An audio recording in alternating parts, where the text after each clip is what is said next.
Good afternoon, good morning, and good evening. Wherever you are in the world, you're very welcome to this channel, NarcCon, where we deal with all things in relation to the narcissistic personality disorder.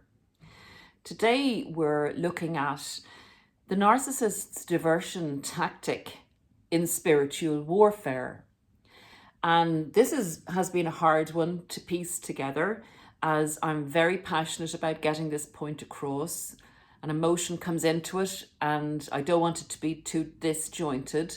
So if you will bear with me as I'm making the points, I believe there will be a cohesive ending to the podcast, God willing. To start off with, I will start with a quote from, I believe, the first person to coin it was Baudelaire. And it's about the devil. And he says the greatest trick the devil ever pulled was convincing the world he didn't exist. And in this vein, I would like to look at the science of psychology in opposition to spirituality and spiritual energy.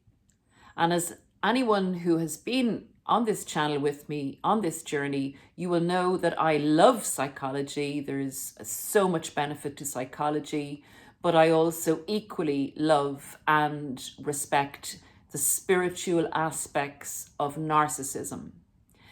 So recently, I have been getting very worked up about the fact that psychology, whereas it is a fantastic science at breaking down and understanding the minutiae of human behaviour, it does not fully explain the origins of humanity and what humanity is and why humans are not predictable and do not always fall into the generalized pattern of psychological assessment, etc. And also the dangers in using psychology to cleanse and clean the destructive behaviors of some personality disorders. So without going further into the introduction, I'd like to get into the finer points. So first of all, where did psychology come from, and how ancient is psychology, and what is it? Psychology is the scientific study of behaviors and mental processes in human beings. Would you believe it's a very young science? It started in the mid-1800s. I have down here done my research. It was started up in the University of Leipzig by Wilhelm Wundt and William James in 1879. Now that, in the terms of the world and humanity and spiritualism and philosophy, is a very young science.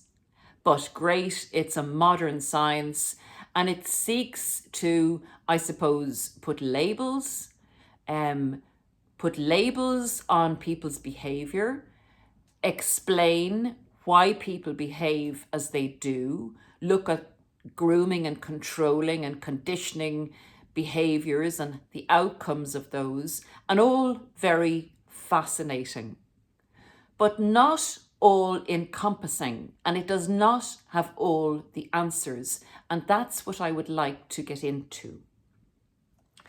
So that leads on to the fact that in this day and age, a lot of people, with the arrogance of modernism and the fact that we feel we live in a civilized society as opposed to societies that were in existence way before our time, 1,000, 2,000 years ago, while a lot of philosophers in those days also sought to understand why we were here, why we exist, human behavior, and I'm quite sure why certain people were narcissistic. In effect, there is an arrogance around modern day living and civilization. And a lot of people won't even look at a podcast or take up a book that says devil, that says possession, that says spiritual energy or demons, because they think that's old-fashioned, old hat, and it was for people who ran around in loincloths and didn't have much else going on upstairs in their brains, and they just thought that, God was the sun and the moon, and that they had to find explanations for other people murdering other people, and they called it spirits and woohoo. Let's just park that there.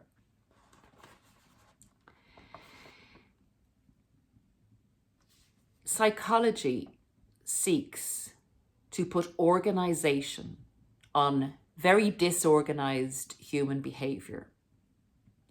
Psychology does a very good job of placing labels in a generalized sense on human behavior. Psychology does a very good job on cause and effect, i.e., people that go through trauma and trauma responses and trauma in childhood. Does that lead to a person becoming an abuser? Yet, with all this wonderful science, and it is helpful, and we need to study human behavior, and it's great to be able to have some level of predictability and to be able to help people when they go to a therapist to give them a categorization for perhaps what they may have gone through. However, this is generalized. Even though psychology and science have even studied people's brains in relation to saying if they can diagnose if someone is a narcissist, and they say, I believe, and correct me if I'm wrong, that the narcissist has less grey matter in the areas of compassion for others and empathy, and there's more concentration of the neurons firing, or the neural pathways firing, in the areas that are for self-aggrandizement and looking after the self and self-serving. I don't believe there are studies done on little newborn babies to see if people are born with that type of presentation on a scan. So I would say to you, even though psychology tries to nicely package predictability and define certain behaviors as being this way or that, or being caused by trauma, why is it that 2, 4, 6 people coming out of the same family, one develops to become an empathic person and the other develops to become a narcissistic psychopath? Actually, psychology cannot explain that. Psychology cannot explain how or why we actually exist. Psychology cannot explain who put the brain together in the first place. Psychology cannot explain the drivers behind the evil, destructive nature of narcissists and psychopaths when they are threatened, or when they feel they want to achieve something that the other person has, steal, murder, or do something that is going to give them pleasure and satisfaction.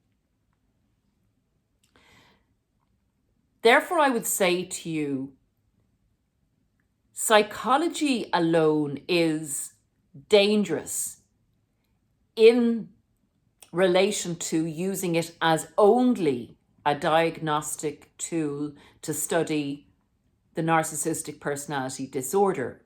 It needs to be coupled with philosophy, with the energies around narcissism. And I'm going to now look at the spiritual aspects and see why, if you study psychology and spirituality hand in hand, you're going to come out, in my opinion, with a much healthier, more wholesome view of the experience you may have been through with a narcissist, or how dangerous a narcissist might be potentially, and how to deal with people that are narcissistic, and how to protect yourself going forward. So having explained or discussed the benefits of psychology, the origins of psychology, and why this relatively new scientific area is very important, it should not obliterate the spiritual aspect of narcissism. And if people use it to obliterate the spiritual aspect of narcissism, it's actually a destructive force. Narcissists will explain all about narcissism, and there's even some narcissists and some channels that speak very eloquently about narcissism from a very professional point of view. And they kind of go, well, I can understand how people might talk about possession and demons and all that kind of thing. But actually, it's just psychology. It's just a process, and I can explain it to you. There is a dangerous, is the only word I can use, aspect to that, because it cleans it up. It takes away accountability to a certain extent. And it doesn't explain the heinous nature of when a narcissist flips and loses it, or a psychopath flips and loses it. It is not enough to just explain it away with psychology, and I don't believe you can. Because again, why does one person go down that route and the other person with relatively and similar experiences not? Spirituality. What makes us human? What is it to be human? How come some people who believe in themselves and believe in humanity can overcome situations that have everything going against them? Like in war situations, it's another good way to describe this. When all is lost and the enemy is stronger, yet the cause on your side is for good and is to overcome the destruction, the cruelty perhaps of this enemy that's coming at you. And with very few people against a vast army, you pool your resources and you use your humanity and your passion for doing what's right, and you all come together and work as a cohesive team. And you manage, this has been seen over and over again in history, you manage to defeat an enemy that looked undefeatable. That's what I call a spiritual energy. And that's what I call, without making people saints, because all humans have faults, but the righteous will overcome. When people have a strong enough energy and a belief that is stronger than any human science, than anything worldly. And that's where, and tell me if you believe in this or you don't, every opinion matters here. It's a good argument. It's a good way to open up the minds in relation to how to approach our education in relation to narcissistic personality disorder. I'll tell you how freeing spiritualism is in the aspect of this particular narcissistic personality disorder, and why a narcissist will try and divert you away from the spiritual elements of this, because herein lies your power. Spirituality calls a spade a spade. If something is wrong, it's wrong. If something is right, it's right. If something is good, it's good. If something is bad and evil, it's bad and evil. It's destructive. It's wrong. Psychology tends to say, well, the person did that because they had this trauma in their life and this set up, and they're defensive against, it's a defensive personality disorder. That's cleaning it. That's not taking accountability.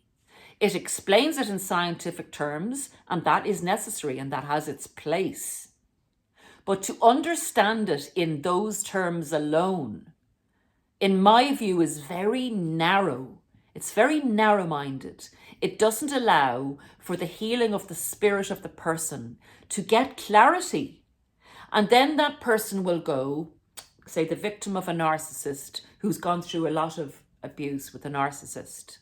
As the narcissist wants to divert them from their own spirituality, their own self-belief, their own very clear belief in right and wrong, their own very clear belief in the truth, a narcissist will use the diversion tactic of explaining away and lacking accountability and saying, well, you see, this is what happens when a narcissist goes from borderline to narcissist. It's a kind of a splitting technique, and that's what's happened.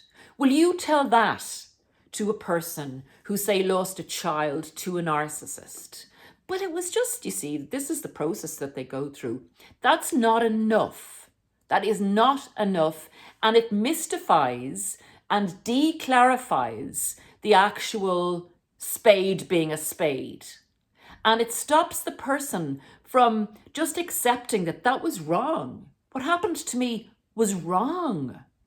It doesn't make me perfect or completely right, but the actions that were taken against me were deceitful. They were filled with jealousy. They were filled with malintent. They were filled with bad thoughts against me. I was living with the enemy. Now, accept that. That's a starting point for you to heal from. Instead of confusing it, well, could they have been helped? I mean, was it just their trauma? Should I forgive them? If I go back to them, will it make a difference? Believe it when you see it.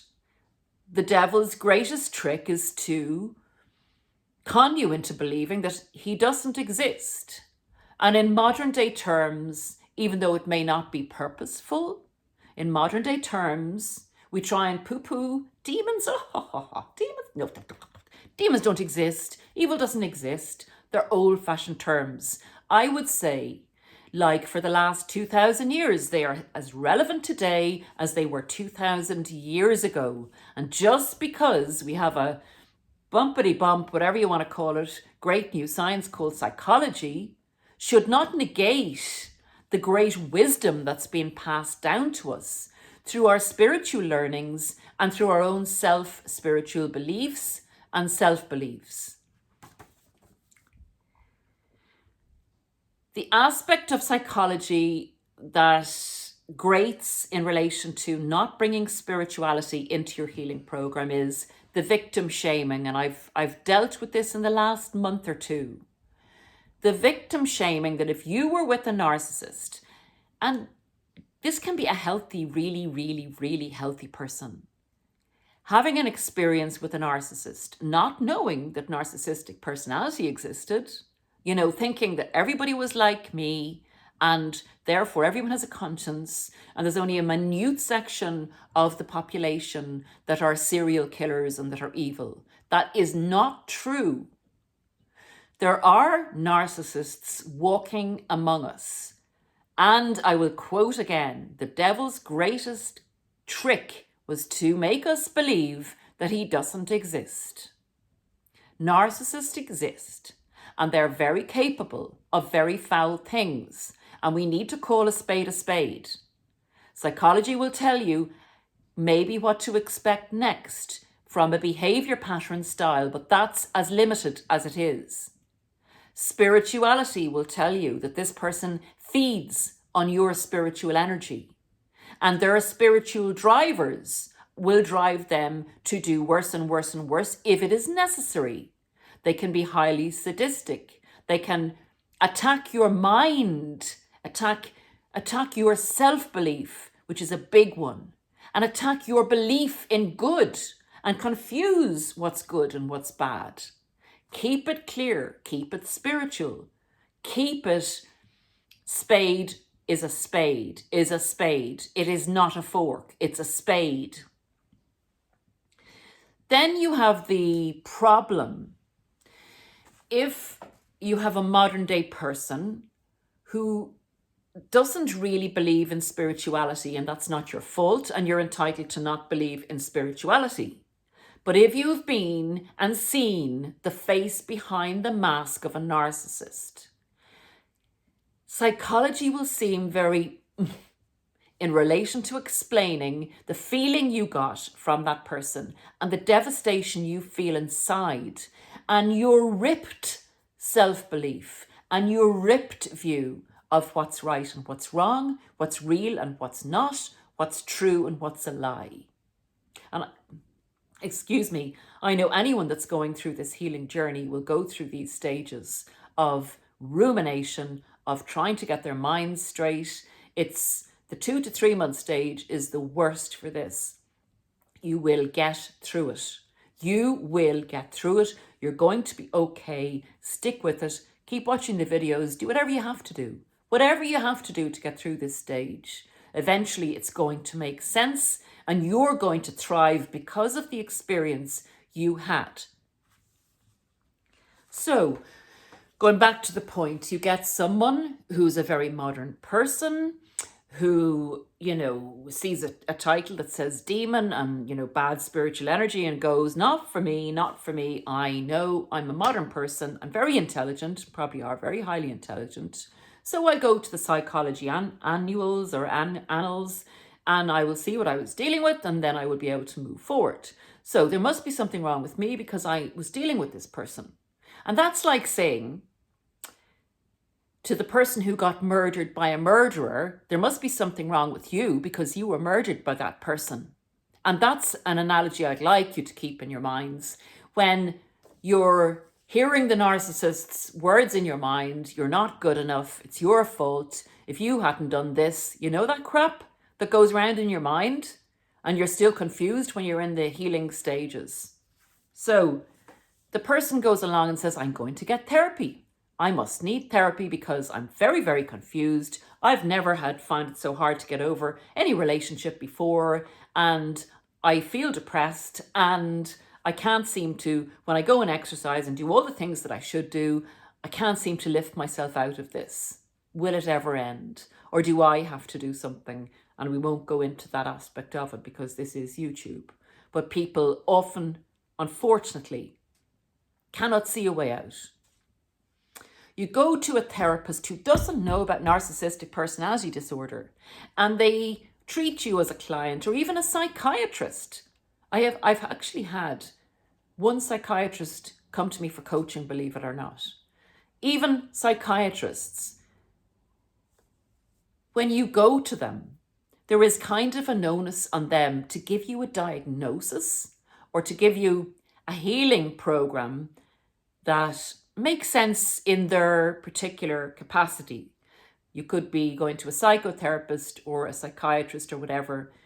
Usually psychiatrists, because you go to them and say there's something wrong with me, can you tell me what's wrong with me, will give you a diagnosis, despite the fact that your reaction to the abuse that you suffered in the hands of a narcissist or psychopath is a healthy reaction and a trauma response.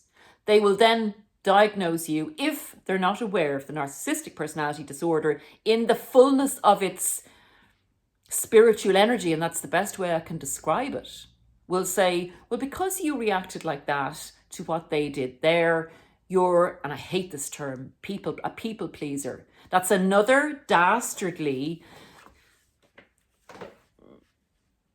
unhelpful, being an understatement of a word, to describe somebody who's actually a kind, generous, warm person who gets pleasure from seeing other people happy. They make that more into a codependent thing where there's something wrong with you. And whereas an overemphasis of it can be detrimental to you as a person, they seem to use this term for anyone these days who shows the signs of being a good person. And this is another thing that psychology can ruin people. They think then, oh, I'm too soft, I'm too kind, I'm too nice, I'm too generous. I have to start being more like the narcissist. This is dangerous. This is where psychology needs to draw a line, get educated on the darkness of some personality disorders. And that person presenting to them for help has had a healthy reaction to such abuse, to such darkness. And do not diagnose them then with, say, being bipolar or being borderline or having some other disorder that they will come up with, or putting you on medication.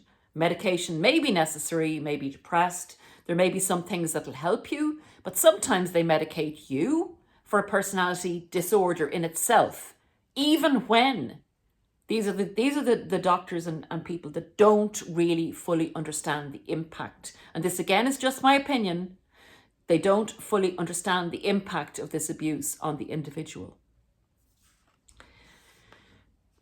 It would be more appropriate, can I say, to treat people that come out of this personality disorder to rebuild themselves back up to what they were beforehand and to improve on that version of themselves, but not to victim blame.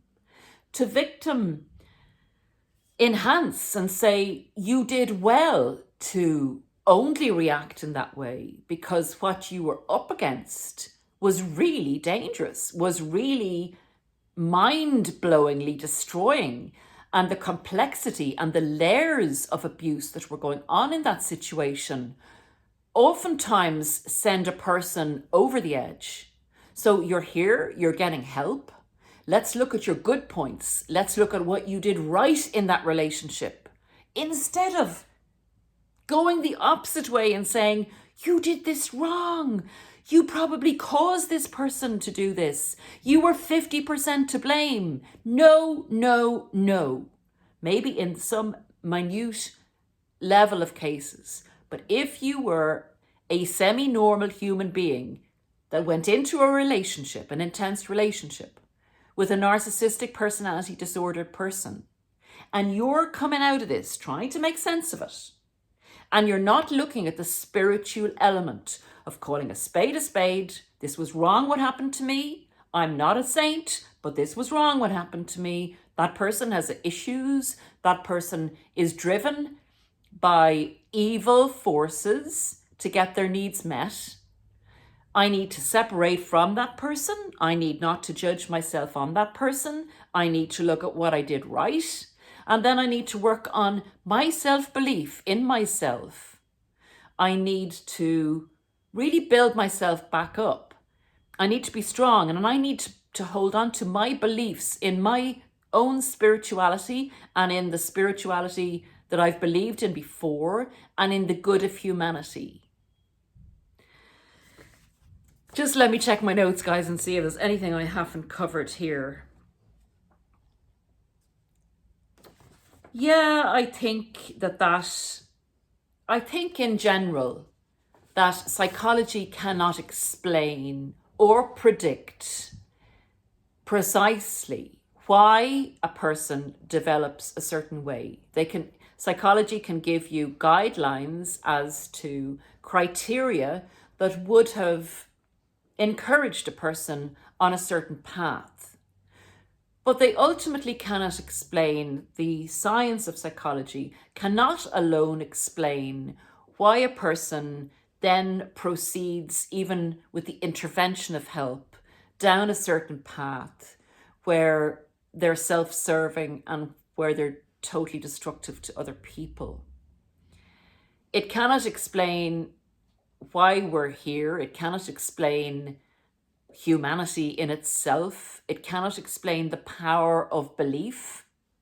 There are areas that, whereas it gives great guidelines and is a fantastic science, and we would be lost without it, and it really helps for the majority of normal kind of problems. If someone finds themselves not achieving what they'd like to achieve, it can give tools and guidelines in those areas. Psychiatry can diagnose when someone actually presents to them. If you get a good psychiatrist, it's like everything, that's fully aware of the experiences you've been through, great, they can give you a diagnosis that you can work on. But please be aware, it is an imperfect science. It is great that we have it, But I believe, and let me know your feelings in the comments, if you use this fantastic science along with spirituality, it'll give a lot more clarity, and it will help you believe in yourself, understand what happened, and with clarity, you can proceed on a healing journey where you build yourself back up. And I'm not saying not to take accountability, but in this circumstance, you cannot be accountable for a murderer and why they do something just because you were there. And if that's oversimplifying it, I'm sorry, but we have had a lot of complexity and poo-pooing spirituality and glamorizing and sexualizing the psychology and the labels of psychology and saying, you fit in that drawer, he fits in that drawer, she fits in that drawer, and we're all good. We're not. We're not. There's a lot more to it. There's a lot more to life. It's a lot more complex. And in the complexity, understanding it from a wholesome viewpoint, I think we reach simplicity and understanding. God bless. Thank you for being here. Please consider sharing and subscribing and liking. The word gets out that way. So it's a little thing you can do, but it's a big thing for the channel and for myself and for this information getting out there. And I really appreciate you and I appreciate the comments. Thank you so much. God bless to everyone. Until the next time. See you soon again.